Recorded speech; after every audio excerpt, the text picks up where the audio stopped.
আলহামদুলিল্লাহ নাহমাদুহু ওয়া নুসাল্লি আলা রাসূলিহিল কারীম আম্মা বাদ। আলহামদুলিল্লাহ, আজ আমি আপনাদের সম্মুখে আলোচনা করব প্রত্যেকটা মুসলমান ভাই এবং বোন এবং ছাত্র ছাত্রীর জন্য এবং প্রত্যেক শিক্ষিত ভাষা মানুষের জন্য যে আমরা যখন 15ই আগস্ট 1947 সালে যখন ভারত স্বাধীন হয়েছিল, সেই স্মৃতিটা আমরা সবাই মনে করি। এটা সবাই মনে করবে, সবাই করবে, এতে কোনো অসুবিধা নেই। আমরা মুসলমান, আমাদের প্রত্যেককে করা দরকার। হিন্দু, মুসলমান, জৈন, খ্রিস্টান, এক কথায় বাঙালি সবাই এই দিনটা আমরা অনুসরণ করি বা করব, আগামী দিনেও আমরা করব। তো কথা হলো যে স্বাধীনতা দিবসে একটা শব্দ ব্যবহার করা হয়। এই শব্দটা আমাদের মুসলমানের জন্য খুবই খারাপ। আমাদের মুসলমানের ইমানের বিষয় নিয়ে ইমান চলে যাওয়ার বিষয় সেই শব্দটা। তো আমি প্রত্যেককে অনুরোধ করব যে এই শব্দটা আমরা যেন না বলি। এটা মুসলমানের ক্ষেত্রে বলি, কারণ এটা মুসলমান আমাদের প্রত্যেককে জানা দরকার। প্রত্যেক বাড়ি গার্জেন দেখে বলবো এবং স্কুলের ছাত্রছাত্রী দেখে বলবো যে আমরা যখন এই 15ই আগস্ট স্বাধীনতার দিন আসবে, সেই দিনটায় আমরা যে একটা শব্দ ব্যবহার করি, সেটাতে আমাদের ইমান সবারই চলে যাবে। তাই সেই দিনটা স্মৃতি হিসাবে আমরা যখন ইউজ করব সে কি যে শব্দগুলো, সেগুলো আমরা জয় হিন্দ বলতে পারি, জয় বাংলা বলতে পারি, জয় ভারতবর্ষ বলতে পারি, বা কি সাহারে যাহা আছে আচ্ছা হিন্দুস্তান হামারা, এই কথাটা বলতে পারি। বা অন্যান্য কিছু শব্দ আছে, সেগুলো বলা কি আছে সেগুলো আমরা বলবো। তো এগুলো বললে আমাদের সবারই এটা মঙ্গল হবে, কারণ আমাদের এতে ইমান নষ্ট হবে না। তো আমাদের যেটা বলার উদ্দেশ্য হলো, আমরা মুসলমান হয়ে আমরা বন্দে মাতারাম এই শব্দটা আমরা বলতে পারবো না। কারণ এই বন্দে মাতারাম শব্দটা বললে আমাদের ইমান চলে যাবে, ইমান হারা হয়ে যাবে এবং কাফের হয়ে যাওয়ার মতো ফতোয়া এখানে এসেছে। তো আমরা এই যে যে আমরা মুসলমান, আমাদের এই শব্দটা ত্যাগ যদি না করি, আমাদের ইমান নষ্ট হয়ে যাবে।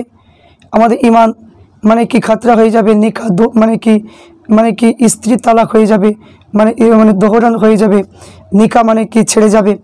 আর বিনা তওবা যদি মরে যায়, তাহলে আমাদের ঠিকানা জাহান্নাম হবে। কারণ এই বন্দে মাতারাম প্রত্যেক মুসলমানের জন্য না বলাটাই উত্তম বলে মনে করি। এই ভিডিওটা যা দেখবেন, প্রত্যেককে দাবি করবো এই বন্দে মাতারাম শব্দটা বলবেন না। এটা মুসলমান প্রত্যেক ভাই বোনেদের জন্য আমি এই কথাটা তুলে ধরলাম। তো আজ আমি আপনাদের সম্মুখে আলোচনা করব বন্দে মাতরম সম্পর্কে। এই কিতাবটা আল্লামা রুহুল আমিন বসিরহাটি রহমাতুল্লাহ আলাইহির জীবনী সম্পর্কে লিখেছেন, যে মোস্তফা আব্দুল কাইম সাহেব লিখেছেন। এই কিতাবের মধ্যে আপনার লেখা আছে যে 197 পৃষ্ঠা লিখেছে বন্দে মাতারাম শব্দ কি যে বলা যাবে কিনা সেই সম্পর্কে একটু বিস্তারিত আলোচনা করেছে। তো এখানে বলছে 1876 খ্রিস্টাব্দে চুচুড়িয়া বঙ্কিমচন্দ্র চট্টোপাধ্যায় বন্দে মাতারাম গানটা রচনা করেন। তাহলে কে? বঙ্কিমচন্দ্র চট্টোপাধ্যায়। তবে 1882 খ্রিস্টাব্দে তিনি এই গানটা সন্নিবেশিত করেন এবং উপন্যাস আনন্দ মঠে। পরে এই গানটা 1896 খ্রিস্টাব্দে কলকাতায় কংগ্রেস অধিবেশনে রবীন্দ্রনাথ গেয়েছিলেন নিজের সুর দিয়ে। তা আর এই জাতীয়তার যে ধ্বনি হিসাবে বন্দে মাতরম সর্বজন পরিচিত। এই ধরনের উচ্চারণ করতে করতে বহু স্বাধীনতা সংগ্রামী মৃত্যু নির্যাতন বরণ করেছেন। তারপরে ডাক্তার প্রতাপচন্দ্র বাবু এই সম্পর্কে উল্লেখ করেছেন, বঙ্কিমচন্দ্র এই বন্দে মাতরম এই ধারণা পেয়েছিলেন যে এখানে ঋগ্বেদের বাকসূক্ত থেকে, যেখানে বাগদেবী বলেছেন বা অহংকার রাষ্ট্রী বা আমি রাষ্ট্রের অধিষ্ঠিত দেবী। তাই তিনি মুসলমানদের ধারণা ব্যক্ত করতে গিয়ে লিখেছেন মুসলমান সম্প্রদায় একটা অংশ আর এর মধ্যে পৌত্তলিকতা দেখিয়েছিলেন। তার ফলে এই গানের বিরুদ্ধে আন্দোলন শুরু হয়েছিল। বঙ্কিমকে তারা বলেন যে সাম্প্রদায়িক আনন্দমঠ পোড়াতে লাগলেন। তারপরে আল্লামা রুহুল আমিন বশির রহমাতুল্লাহ আলাই বললেন যে সবাই স্বদেশি হুজুরদের মাতিয়ে মুসলমানগণ বন্দে মাতরম ধ্বনিতে লোকেদের কান ঝালাফালা করতেছিলেন, সেই সময় আমি নাজায়েজ বা কুফুর হওয়া ফতুয়া মানে কি হাজীগঞ্জের বাহাজে প্রচার করি। তাহলে এখানে কি বললেন যে আল্লামা রুহুল আমিন বশির রহমাতুল্লাহ আলাই তিনি মানে কি কাফের এবং নাজায়েজের ফতোয়া দিয়েছিলেন, যেটা হাজীগঞ্জের বাহাজের মধ্যে আছে। সেই মানে কিতাবটারও ভিডিও ইনশাল্লাহ আপনাদের করে মানে শোনাবো পর্ব হিসাবে।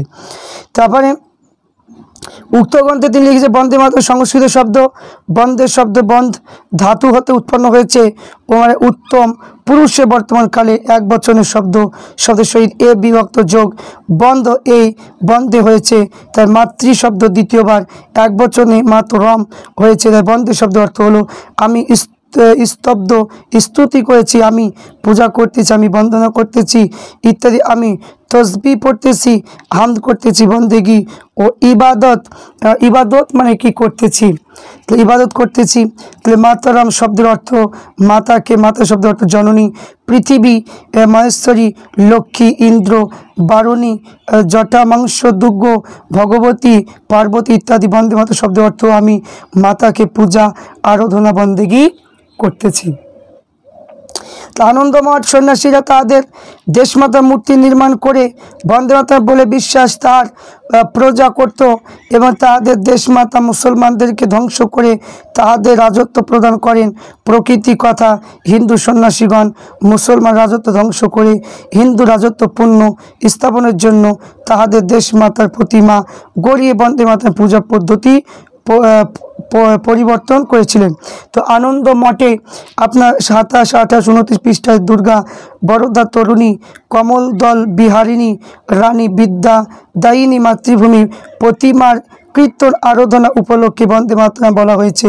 তাই কোনো হিন্দু এই অর্থ জিজ্ঞাসা করলে অবশ্যই তিনি বলবে যে আমরা উহা উপাসনা অর্থে ব্যবহার করে থাকি। তা এই জন্য আমরা জিজ্ঞাসা মানে কি করব যে এটা জায়েজ আছে কিনা। এর শিরক কুফর মূল লোপ করার জন্য সহস্র পয়গম্বর আগমন করেছিল, এই জন্য কোরআন শরীফে মানে এটা নাজিল হয়েছিল, কোরআন শরীফে নাজিল হয়েছিল, আল্লাহ পাক কোরআন শরীফ নাজিল করেছিল। তারপরে এখানে গান্ধীপন্থী মুসলমান দাবি করেন যে বন্দে মাতরম শব্দ অর্থ এইরূপ হতে পারে যে আমি আমার মাতার সেবা করি, তাহলে বন্দে বলা শিরক ও নাজিল হবে কেন। এখানে আল্লামা রুহুল আমিন বশির রহমাতুল্লাহ আলাইহি কোরআন শরীফের মধ্যে বলেছে, হে ঈমানদারগণেরা তোমরা রাইনা বলো না, কি জুরু না শ্রবণ করো, রাইনা শব্দটা একই অর্থ, আমাদের দিকে লক্ষ্য করুন। তাহলে এখানে বোঝা গেল যে আল্লামা রুহুল আমিন বশির রহমাতুল্লাহ আলাইহি তিনি কোরআন শরীফ আয়াত নাজিল করে মানে এই আয়াতের কথা বললেন। আল্লামা রুহুল আমিন আরও বললেন যে ইসলামের ধর্মতত্ত্ব সুপণ্ডিত ছিলেন, পীরের নির্দেশ, ধর্মপ্রচার, ধর্ম সংস্কার, মন ধ্যান, তার মৌলিক উদ্দেশ্য ছিল শিরক বেদাত অকৃত্য ইসলামের পূর্ণ পরিবর্তন। এই জন্য প্রয়োজনে সমাজ নতুন বিন্যাস, অন্যায় বিরুদ্ধে প্রতিবাদ। তিনি আলেমদের নিয়ে রাজনীতি অংশ নেন, তাই মুসলমানের প্রতি কংগ্রেসে অনীহা তার কাছে দিবালোকের মতো পরিষ্কার ছিল। তাই ভারতবর্ষে বিশেষ করে বাংলা মুসলমান সামগ্রিক উন্নতির আশায়, এখানে আশার কথা বলি, আশায় নিয়ে তিনি মুসলমান সমর্থন করেন। তাই আশাহত আল্লামা মৃত্যুর পূর্বে সংগঠন ত্যাগ করতে বাধ্য হয়েছে। তার রাজনীতি কার্যক্রম দেখলে বোঝা যায় তিনি নিজের স্বার্থের জন্য রাজনীতি করেননি, উপমহাদেশে মুসলমানদের উন্নতি তার লক্ষ্য ছিল। এখানে বোঝা গেল যে আপনার যে এখানে যে কথাটা মানে পাওয়া গেল আল্লামা রুহুল আমিন বশির রহমাতুল্লাহ আলাইহি তিনি এই কিতাবের মধ্যে বন্দে মাতরম শব্দের কথা বললেন যে বন্দে মাতরম এই কথাটা বললে কাফের হয়ে যাবে এবং মানে কি বিবি তালাক হয়ে যাবে, মানে কি নিকাহ দোহরান করতে হবে, তওবা করতে হবে, মানে কি যুদ্ধে কুফর পড়তে হবে। তাহলে আমরা মানে কি মুসলমান, আমাদের জন্য এটা বলা চলবে না। কিন্তু এই মানে কি যে আপনার এই বাঙালি জাত আমরা হিন্দু মুসলমান মানে খ্রিস্টান জৈন সবাই মানে দেশকে স্বাধীন করেছি, সবাই আমরা 1947 সাল 15 আগস্ট আমরা সবাই অনুসরণ করব।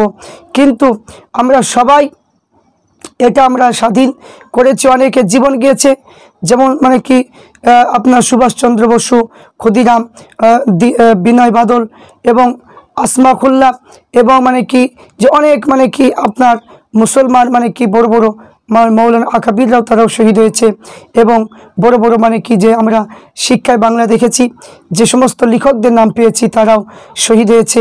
আপনার এই যে এই দিনটায় মানে 1947 ইংরেজদের তাড়িয়ে দিয়েছিল, তাই সেটা শুধু মানে কি মুসলমান হিন্দু সবাই মানে কি এটা পালন করবে। 1947 এটা আমাদের স্মৃতি।